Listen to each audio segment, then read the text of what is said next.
Hello and welcome to Fireside Chats with Leo Rodman, featuring your host, Leo Rodman. Hi, everyone. I'm Leo Rodman. I'm your host, and here we're speaking with Darren Gibb.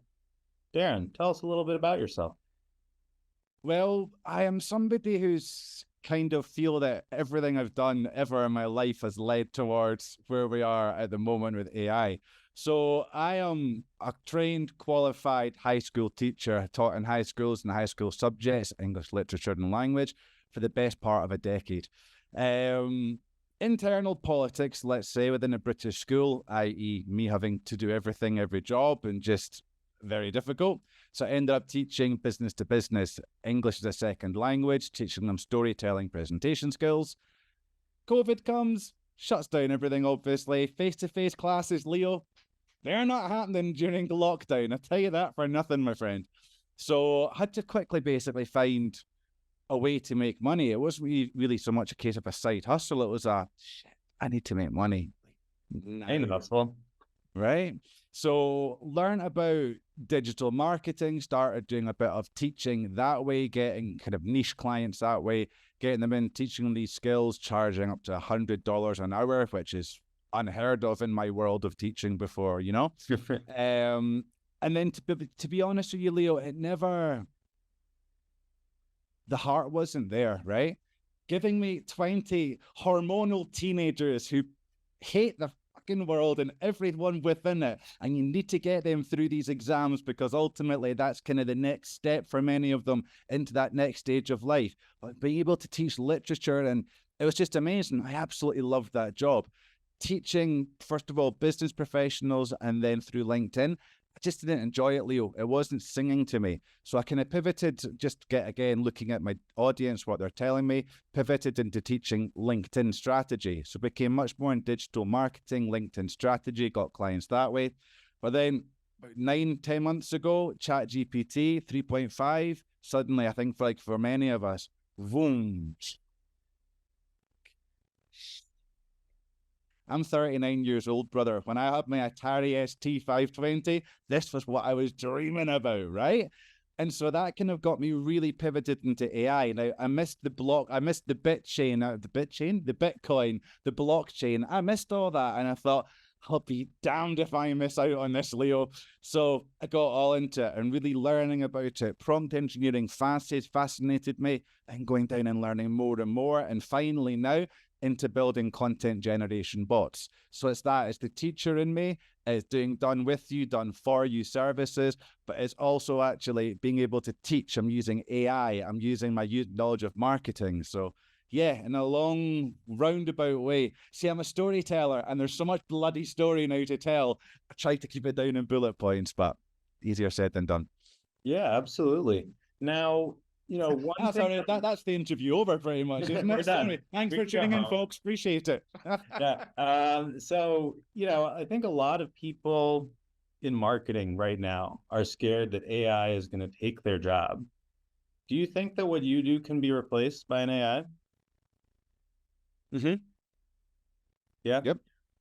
Okay. Do you think what you do could be replaced by an AI? What I do at work is very specific to like a small vendor, so probably isn't an AI for now, but eventually, probably. I would say the strategy stuff, that too. Yeah, that's the point. And I think we all do need to understand that there's every likelihood we can be replaced by AI. I think we need to stop being complacent. What's our place then as humans? What are you and I going to be doing in 5 years? 5 years, pretty much as we are.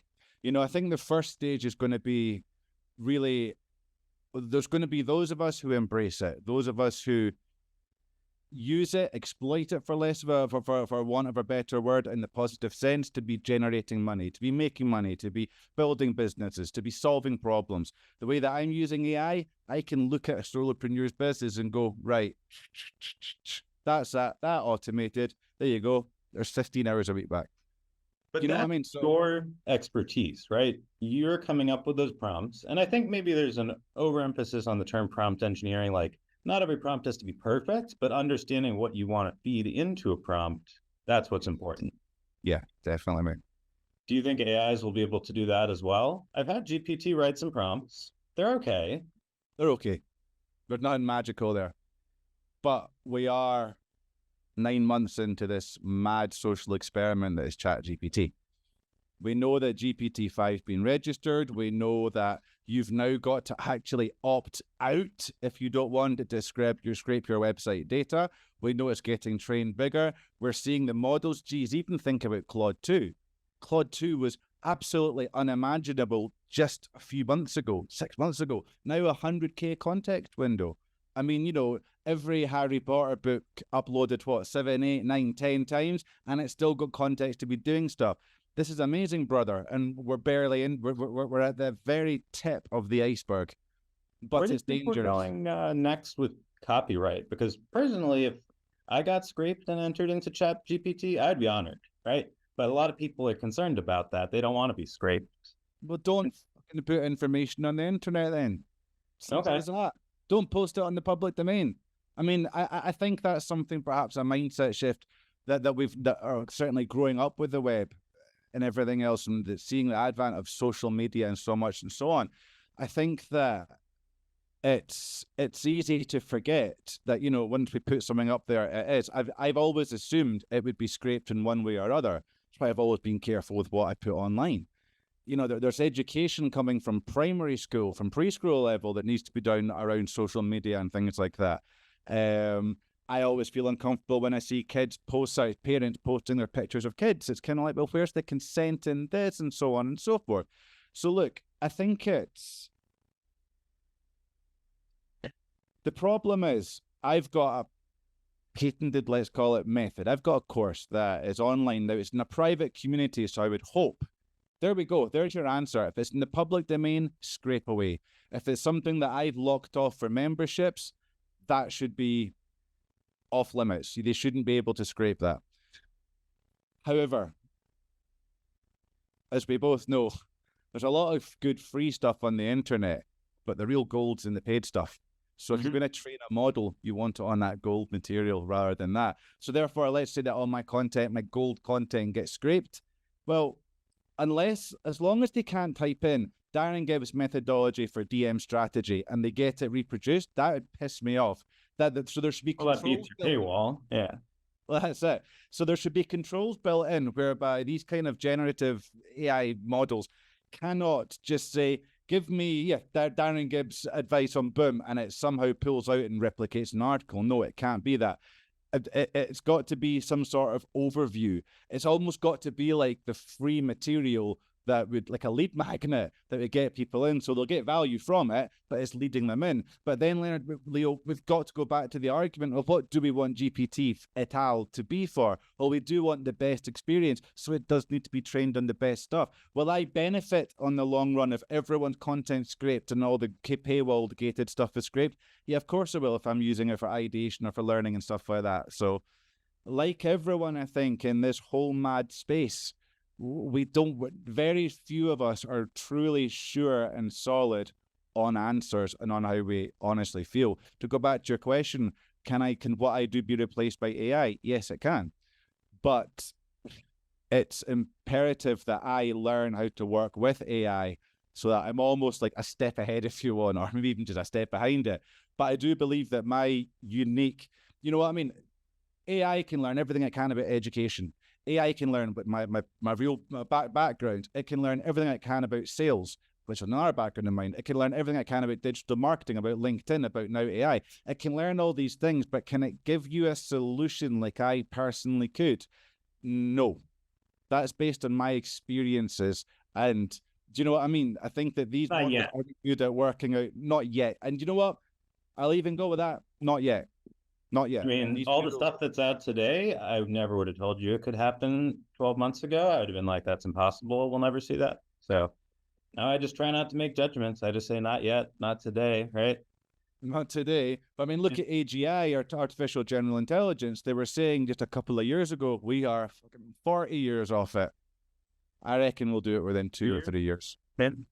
That's what I would bet. I mean, a big source for me for inspiration and thinking about what the future is going to look like here has actually been science fiction, which I've enjoyed since before the time of AI becoming a buzzword, but I think that's a really great way for people to get ahead of the times, read about what sci-fi authors think AI in 2500 or 3000 will look like.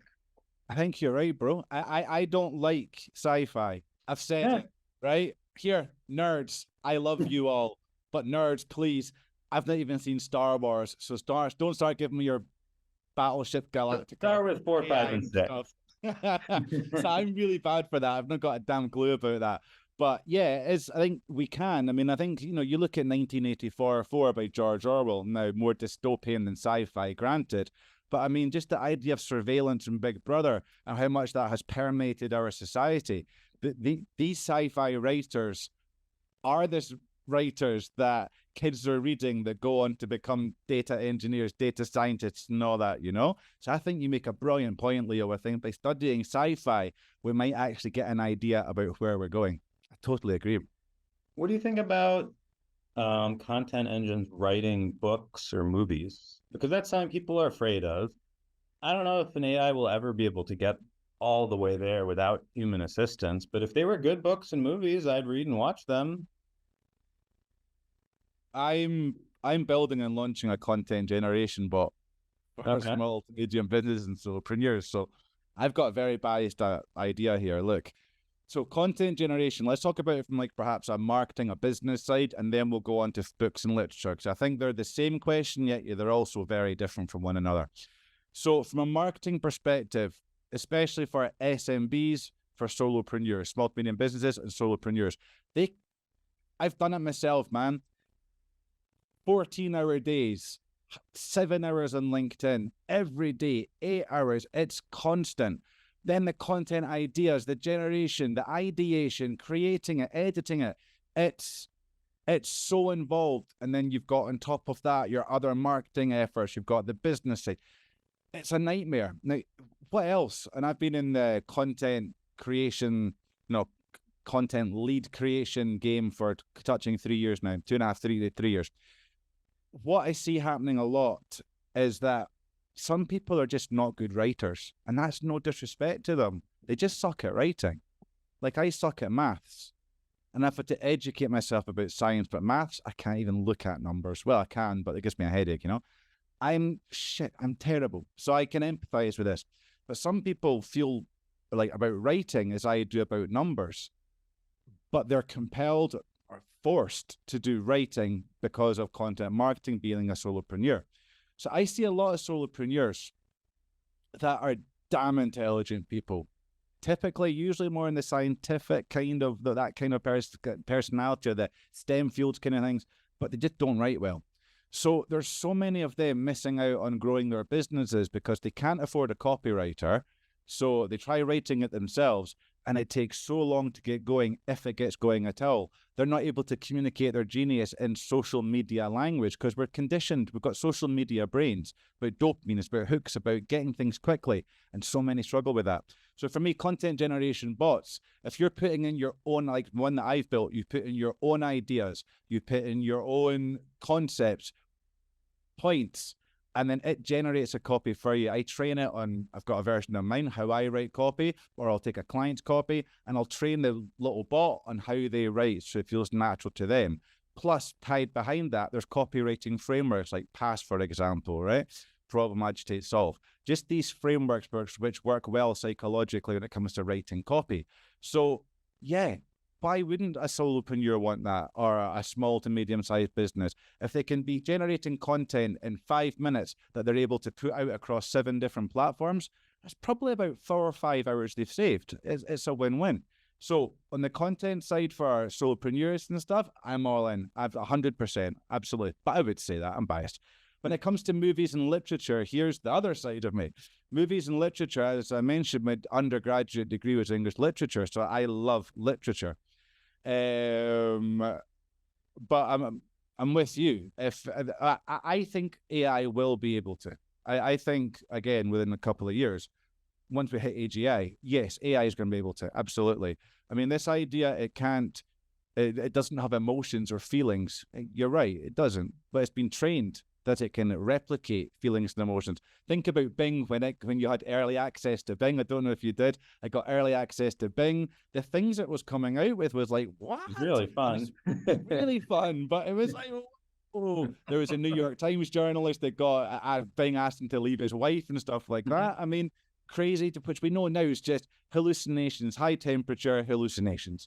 But, you know, I think we will get there, and I'd absolutely watch it. I would. Wouldn't you? It's entertainment nonetheless. I think you're right. I think there's going to have to be a human behind that, though. I think there's got to be, or maybe not.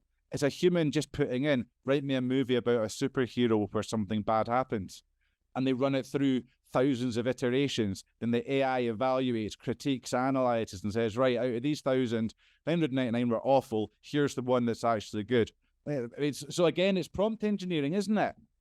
So therefore, it's producers, it's art directors, whatever. They must know prompt engineering. If I was an art, there we go, I've not even thought this, man. If I was a director in Hollywood right now, I'd be learning prompt engineering. Absolutely. If I was an actor, I would be learning prompt engineering. They're probably going to have a piece of the pie too. There's going to be money for everyone. Just figure out a way to use AI. How do you think it is? If we can replicate, I mean, there's lawsuits, obviously, so that's why it's not going to happen anytime soon, but we already see that AI avatar, basically, I think it's a stable diffusion trained model, and she's got 2.5 million Instagram followers. Yep. It's not a real person. It's some dude in his bedroom, his mom's bedroom, or his bedroom at his mom's, I should say. Who knows? But yeah, good on him. Totally. But if we create AI celebrities, we can create AI celebrity actors who are just really good because of something. It would be the creator of that actor. So where's the creator of that actor coming from? Well, it's still the human. Or it could be an actor, but do actors need to learn how to act if there's no acting anymore? I don't know. We'll see what AI can do next with that too. I think emotion is a tough one too. Well, it's a scary, amazing, fascinating, incredible place, Leo, isn't it? It's a mad space that we're in. So that's time for us. So I better wrap. Oh, sorry, I do apologize. No. I'd even forgotten we were recording. I do apologize. I was just having a chat. We're just having fun, right? Yeah. Well, we don't want to. We obviously could talk forever, but I'm figuring on about 15 minutes of people's attention span just to begin with. So thank you so much for joining me today, Darren. I really appreciate it. Thank you so much for inviting me, Leo. I had a really, really great time. We really enjoyed it. Absolutely. And stay tuned for the next episode. Thanks, everyone. Cheers.